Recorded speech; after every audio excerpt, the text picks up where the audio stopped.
Hi everyone, it's Monica, and welcome back to Tailor-Made Cards for You. I'm here today to share with you some products that I recently got from Tonic Studios. These are the new Aqua Flow Pens, and they come in several colors. The colors are organized by sets, and the 3 sets that I have are the Summer Holiday, Winter Skies, and Autumn Woodland. I also have the glitter gloss pens, and these enable you to add glitter and gloss to some of your projects. Now, as I said, your packs are going to come in colors of 3. And when you get your packaging, you're going to want to go ahead and take your pens out of the packet and pull off the lid. Then you're going to want to unscrew the plastic portion where the nib is, because you're going to want to remove that yellow ring. That yellow ring is what keeps the water-based liquid from leaking when it's in the package. So once you have the yellow ring removed, you're going to want to go ahead and screw back the plastic portion to the base of the pen. Now, the brush portion of the pen is a little bit stiff when you first get it out of the packaging, but you can easily just push it down on some paper or even leave it stiff if you want to. Once the water starts to flow through, you're going to find that the brush will soften up. So once you have all of the yellow rings removed, you're ready to begin. Now, on the side of the pen, there is a word that says press, and that's where you're going to squeeze to start the liquid flowing through the pen. Now, you probably are going to want to do this over some scratch paper, because if you push too hard, then that liquid may drip out and it could ruin a project if you have that pen over a project. So go ahead and do it over some scratch paper, or even into a palette if you have that available. So that way the liquid will drip in, and then you can easily use some of the excess to paint your project. Now, full disclosure here, I by no means am an expert at watercoloring. In fact, it's probably one of the most difficult techniques for me. But I do like to add watercolors to some of my projects. And as you know, distress inks react very well with water. So I thought this is something that I can combine with some of the techniques that I currently already work with. Now, what I like about this pen is not only can you paint with it, but you can also write with it. The tip of the brush is very pointy, and it enables you to write very easily with it. Cursive, you can print with it. You could also create thick as well as thin lines. So let's go ahead and test these watercolors by creating a project. I am going to use my Tim Holtz stamping platform because the watercolor paper that I am using is oversized. And this is one of the benefits of having the stamping platform. The platform does have open edges, so that way you can use any size of paper without it being constricted. Now, the stamp that I'm using today is from the Ton, and it is their sunflower stamp.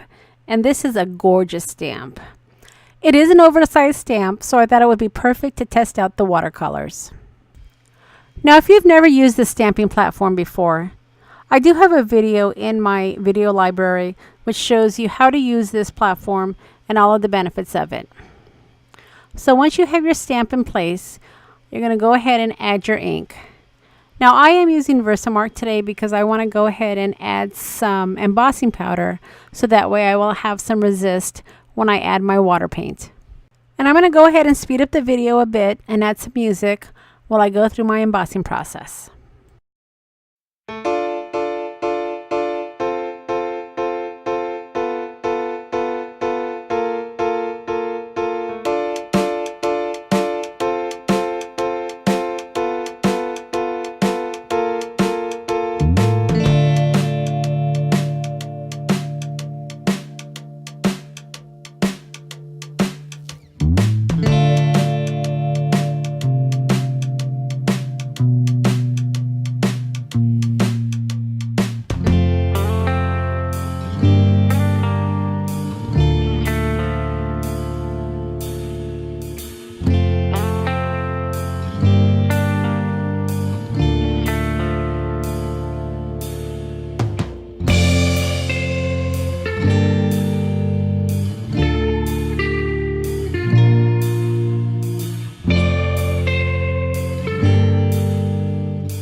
So once I had the area completely covered with the lemon zest watercolor, I dried it and then I brought out the distress crayons.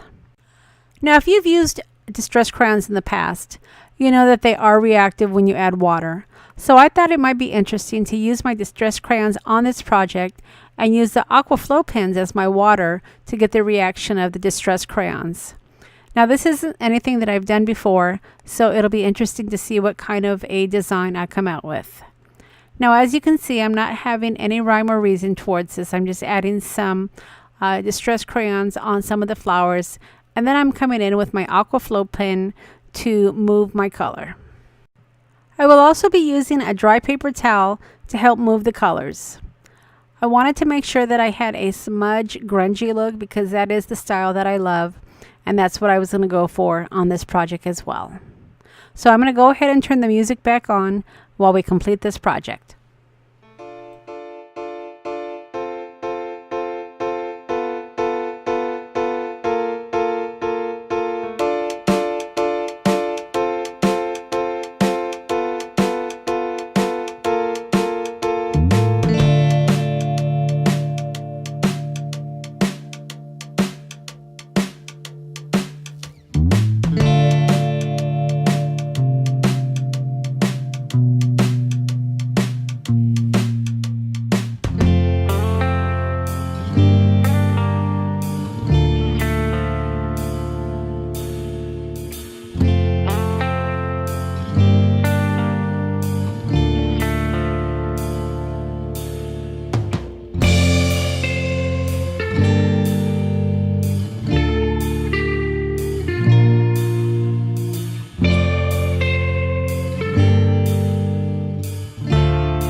So once I was happy with the overall color, I went ahead and used my big shot along with my rectangular stitch die cut to frame the sunflower and cut out my card.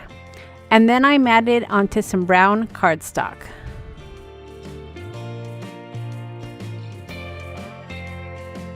And then to add a little bit more interest to the background, I used my Archival ink along with my mini stamp to add some mini words to the background.